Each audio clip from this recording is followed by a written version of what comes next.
दोस्तों, बीएसएनएल और टाटा मिलकर के पूरे देश के अंदर एक ऐसा टेलीकॉम इंफ्रास्ट्रक्चर खड़ा करने जा रहे हैं जिससे बड़ी बड़ी प्राइवेट टेलीकॉम कंपनियां पूरी तरीके से ध्वस्त होने वाली हैं। बीएसएनएल एक ऐसी कंपनी जिसे सिर्फ सरकारी प्रोजेक्ट के लिए इस्तेमाल किया जा रहा था, अब वह पूरे देश के अंदर इंटरनेट सेवाएं देने वाली है।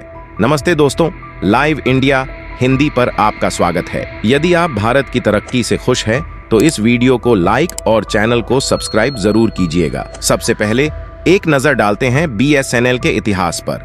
बीएसएनएल भारत की सबसे पुरानी और सबसे बड़ी सरकारी टेलीकॉम कंपनी है। 2000 में भारतीय दूरसंचार विभाग से अलग होकर बीएसएनएल का गठन हुआ था। इसके बाद बीएसएनएल ने भारतीय टेलीकॉम सेक्टर में अपनी एक मजबूत जगह बनाई, लेकिन हाल के वर्षों में इसे कई चुनौतियों का सामना करना पड़ा। अब बात करते हैं बीएसएनएल की समस्याओं की। पिछले कुछ वर्षों में बीएसएनएल को नेटवर्क कवरेज, तकनीकी अपडेट्स और वित्तीय संकट जैसी समस्याओं का सामना करना पड़ा। इससे बीएसएनएल की ग्राहक संख्या में भी कमी आई और निजी टेलीकॉम कंपनियों ने बाजार में अपना दबदबा कायम कर लिया। अब सबसे मजेदार हिस्सा बीएसएनएल की वापसी की रणनीति। हाल ही में बीएसएनएल ने अपने नेटवर्क को अपग्रेड करने और नई तकनीकों को अपनाने का निर्णय लिया है। बीएसएनएल अब 4G और जल्द ही 5G नेटवर्क को लेकर आ रहा है, जो कि अपने ग्राहकों को बेहतरीन इंटरनेट स्पीड और कनेक्टिविटी प्रदान करेगा। इसके अलावा बीएसएनएल ने कई नए प्लान और ऑफर्स भी लॉन्च किए हैं, जो कि बहुत ही किफायती और आकर्षक हैं। इन प्लान्स में डेटा, कॉलिंग और एसएमएस की सुविधाएं शामिल हैं, जो कि ग्राहकों के लिए एक शानदार ऑप्शन हो सकते हैं। बीएसएनएल की वापसी भारतीय टेलीकॉम मार्केट के लिए क्या मायने रखती है? यह निश्चित रूप से एक स्वस्थ प्रतिस्पर्धा को जन्म देगा, जिससे ग्राहकों को बेहतर सेवाएं और किफायती प्लान्स मिल सकेंगे। इसके साथ ही बीएसएनएल की वापसी से सरकारी उपक्रमों की प्रभावशीलता भी दिखाई देगी और सरकारी निवेश को बढ़ावा मिलेगा। हालांकि पिछले कुछ सालों में बीएसएनएल को कड़ी चुनौतियों का सामना करना पड़ा है, लेकिन क्या अब उसकी वापसी होने वाली है? इस वीडियो में हम बीएसएनएल की मौजूदा स्थिति, उसकी चुनौतियों और भविष्य की संभावनाओं पर चर्चा करेंगे। लंबे समय तक बीएसएनएल भारतीय दूरसंचार का पर्याय था। किफायती कॉल, भरोसेमंद नेटवर्क और देश के दूर दराज इलाकों तक पहुंच, ये वो चीजें थीं जिन्होंने बीएसएनएल को बनाया भारत का भरोसेमंद साथी। याद है वो लैंडलाइन फोन? वो समय जब इंटरनेट कनेक्शन लेने के लिए बीएसएनएल ही पहला विकल्प होता था। बीएसएनएल ने दूरसंचार सेवाओं को सुलभ बनाया और देश के विकास में अहम भूमिका निभाई। आज का बीएसएनएल टुडे, लेकिन हाल के वर्षों में निजी कंपनियों के आने से टेलीकॉम मार्केट में भारी प्रतिस्पर्धा बढ़ गई है। सस्ते डाटा पैक और बेहतर नेटवर्क कवरेज देने वाली निजी कंपनियों के सामने बीएसएनएल को कड़ी चुनौती मिली। नतीजा ये हुआ कि बीएसएनएल के उपभोक्ताओं की संख्या में कमी आई और उसकी आर्थिक स्थिति भी कमजोर हुई।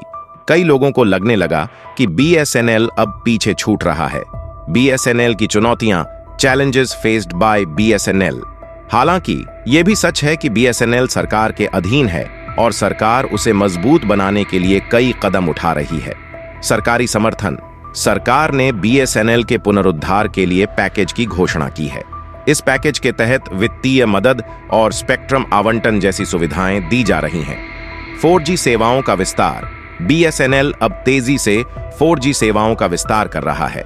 साथ ही 5G टेक्नोलॉजी को अपनाने की भी योजना है। ग्राहकों को लुभाने के प्रयास। बीएसएनएल ग्राहकों को आकर्षित करने के लिए किफायती डाटा पैक और नई सर्विस पेश कर रहा है।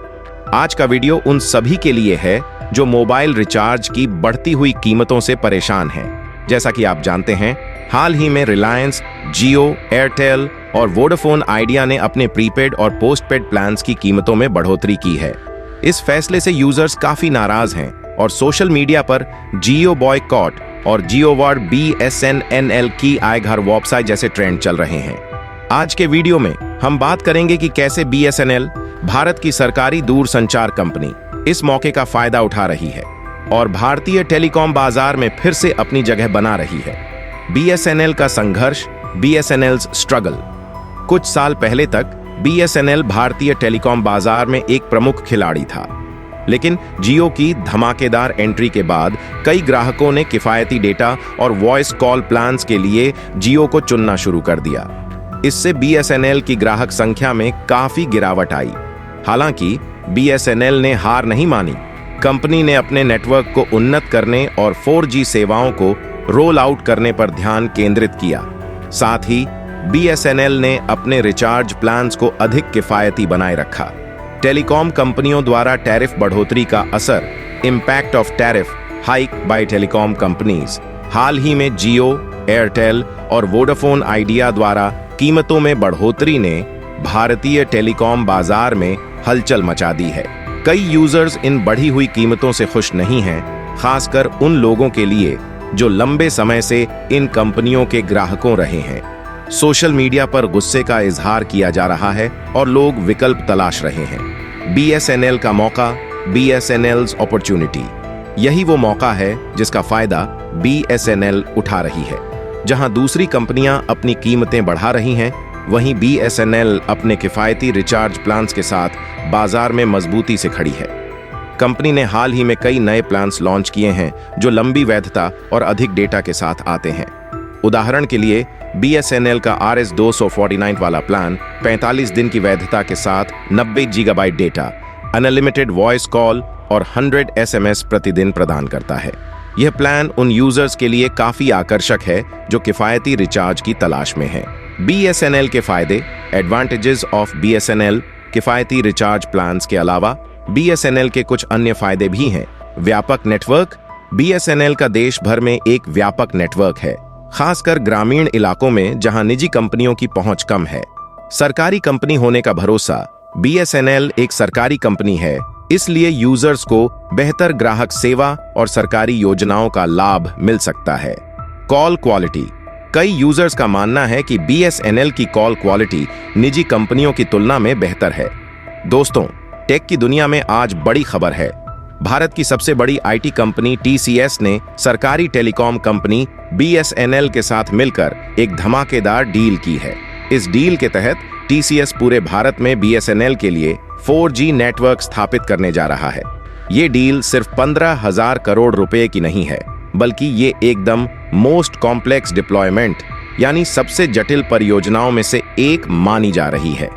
आप सोच रहे होंगे कि आखिर इतना जटिल क्या है, तो बता दें कि टीसीएस पूरे देश में 4 बड़े डाटा सेंटर स्थापित करने जा रहा है। साथ ही बीएसएनएल के सभी टेलीकॉम सर्कल में कुल 38 अलग-अलग क्षमता वाले डाटा सेंटर भी लगाए जाएंगे। ये प्रोजेक्ट इसलिए खास है क्योंकि ये भारत में पहली बार है कि कोई स्वदेशी कंपनी पूरे देश में 4G नेटवर्क का समाधान दे रही है।